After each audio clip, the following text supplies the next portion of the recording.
Thank you for joining in once again and listening to another episode of the Edible Valley Podcast. I'm chef and host Jonathan Fraser. And I'm your co-host, Darren Howlett. Join us again as we go on another culinary adventure of the Comox Valley and beyond.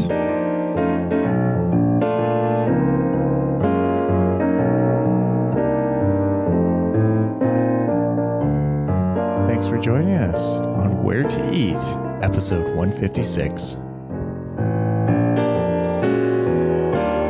How you doing, John? Excellent, Darren. Excellent. Yeah, we're kind of a little bit behind on recording. Yeah. I've been trying to set up a bunch of interviews with people, and my life's got a little bit hectic. Yeah, yours got very hectic very fast. Yeah, so I guess I can give a little bit of hints, and I'm not going to give the full thing for everyone who's listening to the podcast, but I have told quite a few people around town.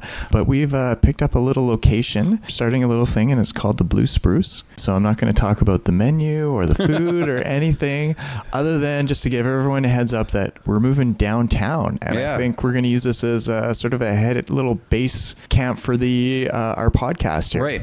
So if you hear a little bit of traffic in the background, that's because we are now downtown. I think it's going to be a great place that we can invite people. It's kind of central in the town, so people can come and we'll do on opposite hours of when I'm working, and have some podcasts and learn a little bit more about food in this area. Yeah, that's fantastic. And not to go into too much detail, but Blue Spruce is going to be a food venture that will be opening in a few weeks. So we're looking, I want to say June 1st. Nice. But you know how things can sometimes slip back a bit. So it'll be a soft opening. Yeah. So keep your eyes open for a new open sign. Yeah.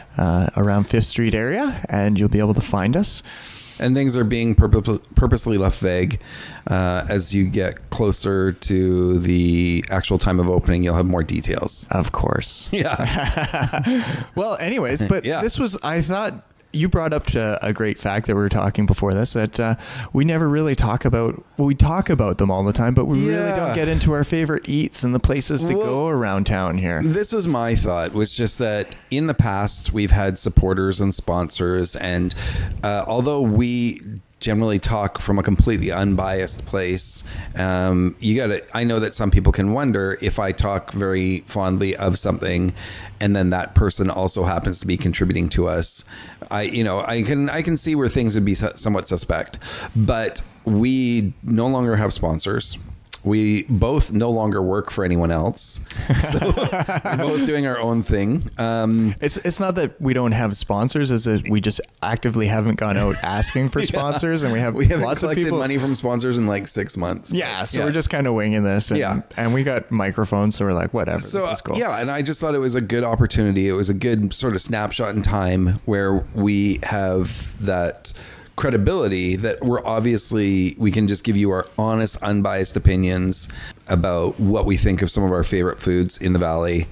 There's no, like I said, we have no outside goals or underlying motives here. These are just purely places that we like to go, or particular foods we like to eat in the valley, and that we hope that maybe you guys are unaware of one or two of them and gonna check them out. So we're gonna trash talk some places, because I know this place around the corner. It's like the worst. No. I can get started, and I wanted to also preface this with saying that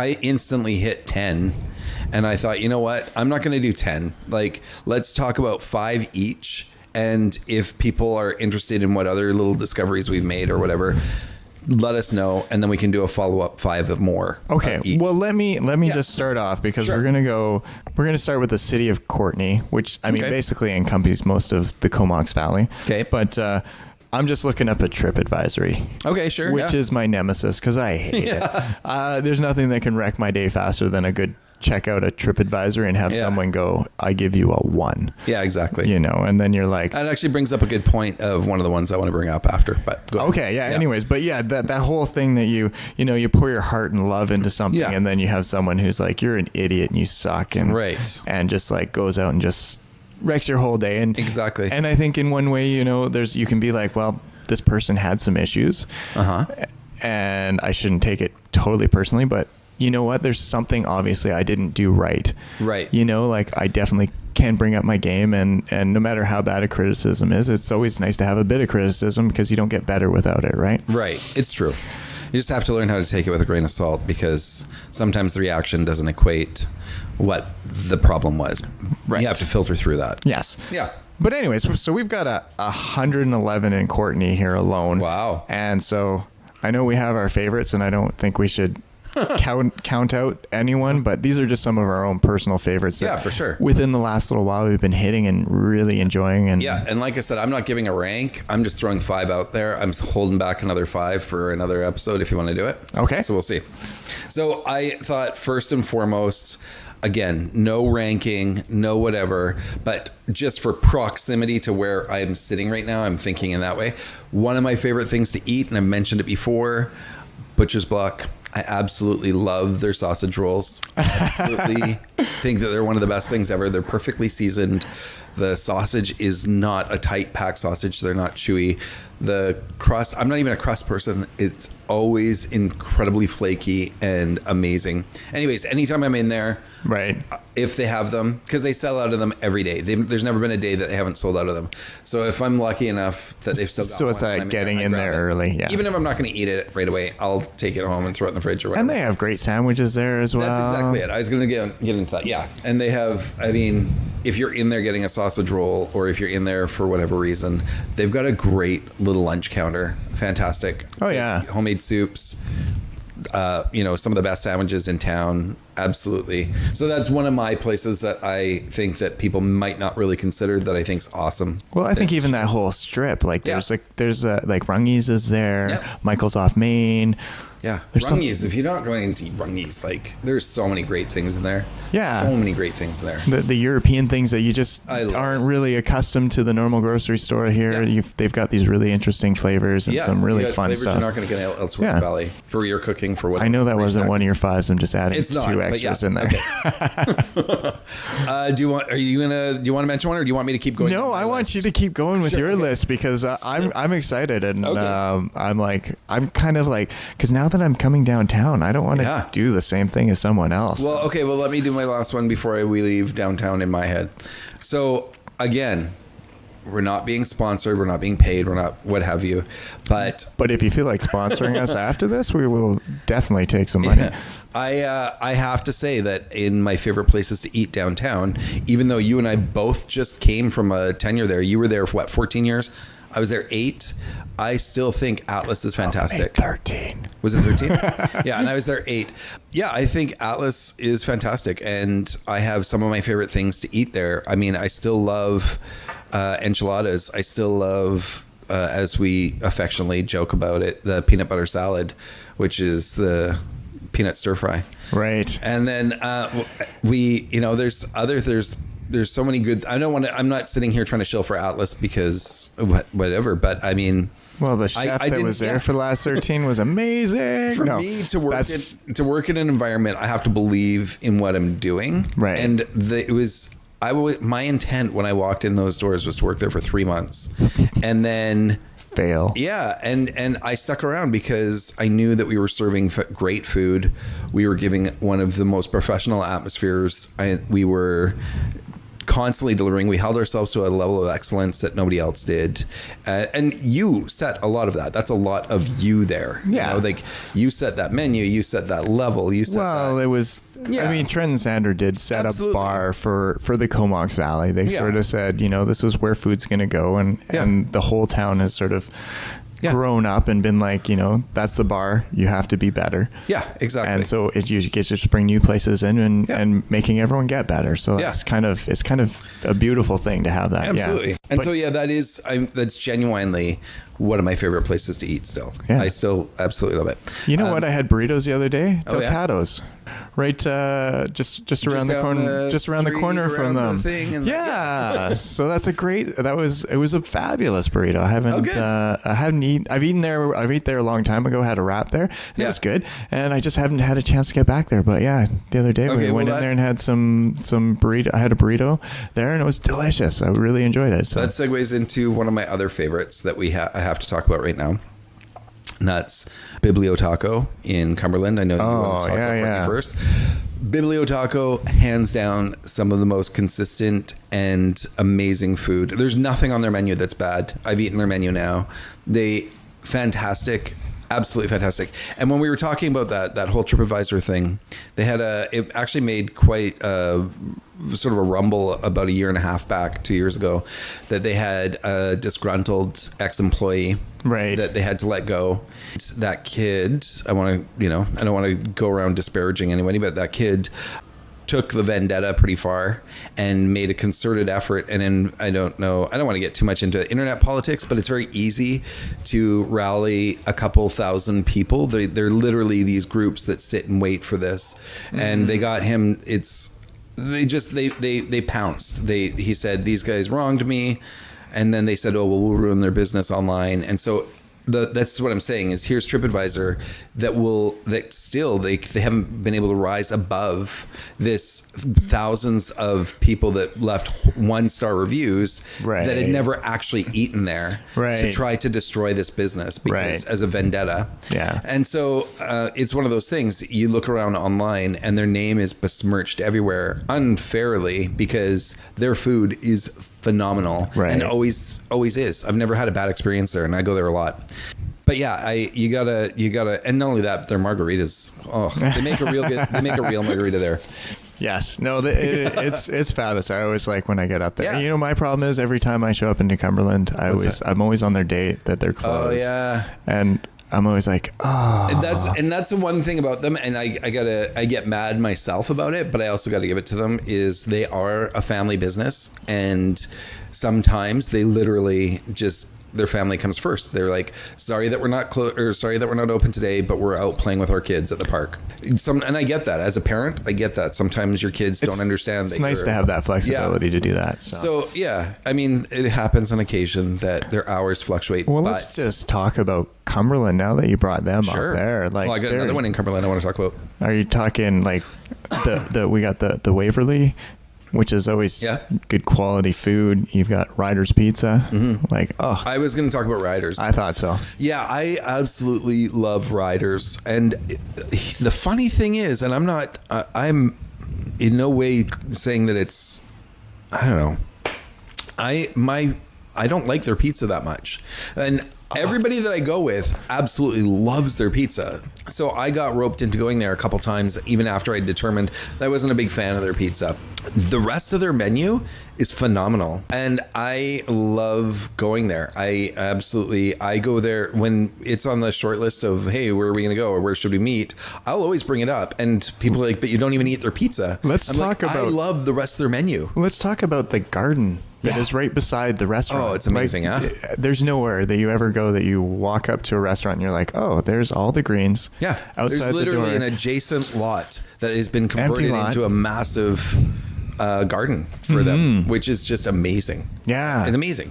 But like their arancini, top notch. Their fennel salad, I get that every time. There's so many great things that they do other than pizza that I think that I hope that other people don't shy away from it because they're like, I'm not interested in pizza tonight. Well, like they've got a great menu. Yeah. I love it. No, there's great stuff there too. Yeah. And there's like right beside them, there's Four Quarters too, which is Four Quarters. Yeah. There's doing some really good food there. I've had some breakfast there a couple times. It was delicious. Cumberland Brewery. Yeah. Which for a while actually didn't have food because they had a food truck, which we'll get to in a minute. Right. Yeah. So, but yeah, like they're doing like little appetizers and stuff with the beer, and it's good grub. Like it's good. I shouldn't even say grub because that doesn't do it any justice. Like it's some really nice. Yeah, there's some fantastic food, and it really goes well with a couple pints. See, I don't go there that often because I'm not really a big beer drinker. I drink beer on occasion. See this little belly I'm growing here? Yeah, that's me hanging out with the buddies at the brewery. Yeah, I'm not a big beer drinker. I never have. I owned a nightclub for 10 years. And just never even back then, I like the first year I owned it, I turned myself off beer. I did not enjoy it anymore. And I still to this day can't shake that. So. Okay. Well, I won't offer you a beer after this. All right. Well, let's slide back into Courtney. Sure. I mean, there's still a couple other places I'd like to talk to you, but I think we'll go back to Cumberland and talk about those later on. Okay, yeah. But because we're on breweries, I mean, we got Gladstone over here, and we got some changes happening there. Mm-hmm. I don't know how much Jason wants us to talk about that. I'm pretty sure it's pretty known at this point. I just got a Facebook update. It was a blast today, so I'm sure that it's public knowledge and all that. But okay, yeah. So because they're moving up to the Old Mad Chef, and they're going to be doing the pizzas up there, right, as well as a bit of a larger menu, I believe. Yes, and then they're going to be going to do tacos. Yeah.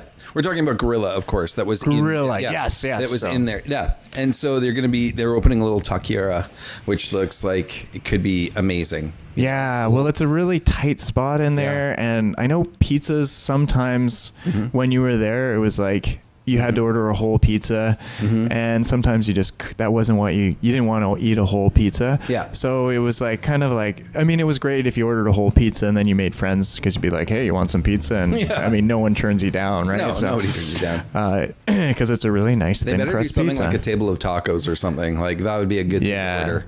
Yeah, so we'll see. The table of tacos. Yeah. So. But yeah, so no, that's a really interesting thought that we're going to have a taco place downtown. I know there's a couple of, I mean, this harkens back to what we talked about way back when. Do you remember when we used to talk about, wouldn't it be nice if there was a whole bunch of places new food places that flock downtown? Look what's starting to happen. It's starting to flock downtown. And, I mean, you still got old favorites here. Like there's still hot chocolates and cake bread. Like, I mean, we did that great interview with them, and they've got absolutely all that stuff there. Fantastic sandwiches there. Who else is there? Cornerstone, which is another great little part of the Gladstone family. Yeah, absolutely. So, and I know Kevin's over there, and they're doing great burgers. Mm-hmm. And then I actually haven't been in there in quite a while. But if we have to get to one of my all-time favorites, and it's like I eat there pretty much once a week now. I have a very different life than I had back when I worked. Right. I've spent like half of the last 6 months in Vancouver just doing nothing, just bumming around, taking in shows, eating food. And then when I'm here, I'm working on my home-based businesses and eating as well. So yeah, one of my favorite places I go to every week and still has never failed me. And that's not how I judge a place. I'm actually pretty lenient when it comes to stuff that you can screw up a lot of times and I'll still go back if I know your heart's in it. Right. But this place I think is one of the most stellar and outstanding places in the Valley is White Whale. Without a doubt, like one of my favorite places to eat. I've never been disappointed. I eat there all the time. I absolutely love it. Nice. Yeah, which is strange, right? Because again, their focus is so big on beer. I'm not interested in beer. Like, you know what? I think I've had a beer there in the last couple of years. Let's see. I feel bad. I haven't been in there for a while. Oh. And we keep talking about it, and it's like, let's go there. And again, not trying to like promote them or anything. They just changed their menu though into a greatest hits menu. So instead of the seasonal menu that they had before, now they're doing here's all of your favorites from all of our things. And it's perfect. It's a fantastic menu. No, and that's that close to the downtown too, and like one of the best patios in Courtenay for sure. Yeah, because you're sitting there right on the the waterfront there. Like it's beautiful, especially on a nice summer day. Their food though, and the fact, another thing that I rarely see kids in there, but because people think of it as a pub, but it's open to kids. It's a family restaurant. It's a family restaurant, yeah. So definitely, I know I bring my daughter. Used to bring my daughter in there all the time, and I don't know. I haven't been back in a while. I think it's just been. All right, I've been unemployed for 3 months. I took my kids there a little while ago. I think we ordered 5 plates for the 4 of us. And I was just like, you just got to start eating outside your comfort zone, kids. Like you got to try some foods that might not be, your standard. Because my son is a very basic palate, very basic, and my daughter's become a little more reluctant with food, unfortunately. But we went there and they loved everything. Really? Yeah. Well, that's great. You know what? I'm really enjoying this. I was like, when you pitched it, I was like, I don't know, like we got to talk about everyone, but I'm like, no, let's just keep it to the couple we went to, like in the last while. And I think I could sit down and talk about places that I've been to.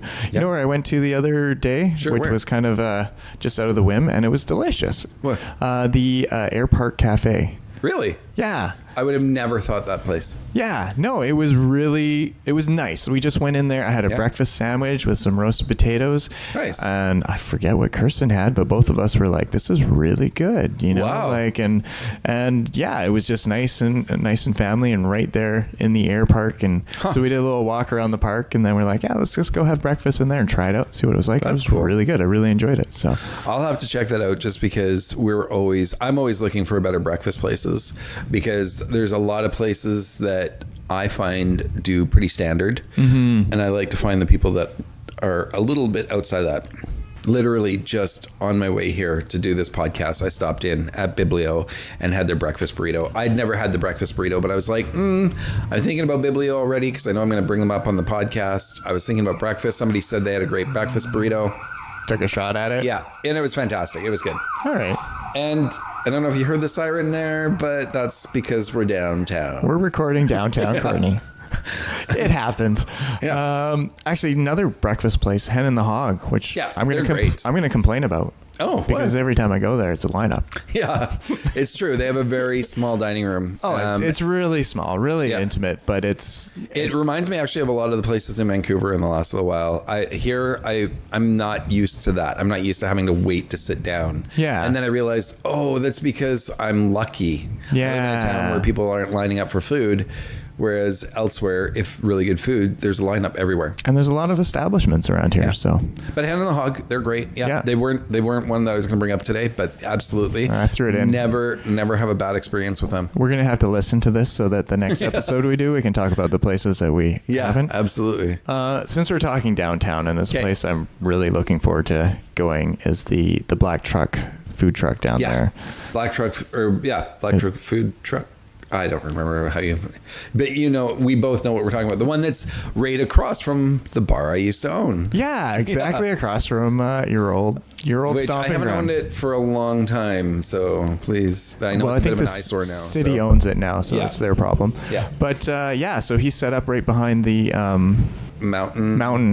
Mountain Cycle. Yeah. That's it. And Blue Toque and all of those other. All those. So in behind there. So it's kind of in this little hidden location. Yeah. He's got this little food truck. Yeah. And I know I've been trying to bug him to come and do a podcast with us. Right. So now that we're talking about him, he's definitely got to come and do it. So. And now that you're downtown buddies, you're both got establishments downtown. Exactly. So I figure I can convince him to come up here and talk with us. So. Yeah. And it is kind of interesting because it was set up in the back parking lot for a while. Not the front parking lot, the back parking lot. Right. And it seemed like it was touch and go and whatever, but I think that he got the permanent license there and there's now picnic tables set up. There's what have you, like it's an establishment now. Yeah. Like it's there.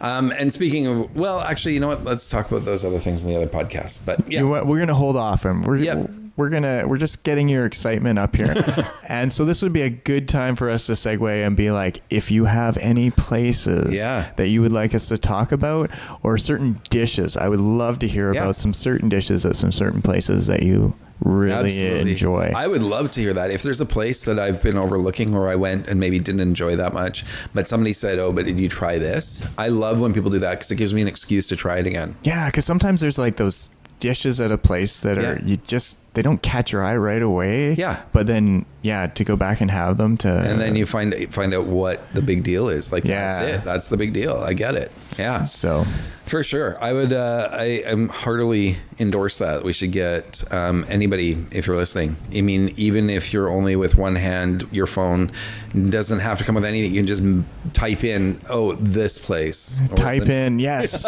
So maybe what we'll have to do is we'll put something up on Facebook saying what's your favorite place and favorite dish in the Comox Valley or even Vancouver Island. Let's broaden this out there. Why not? Because I think we'll hit broader territory as we do this again. Yeah, exactly. Yeah. We haven't even talked about Comox. I know.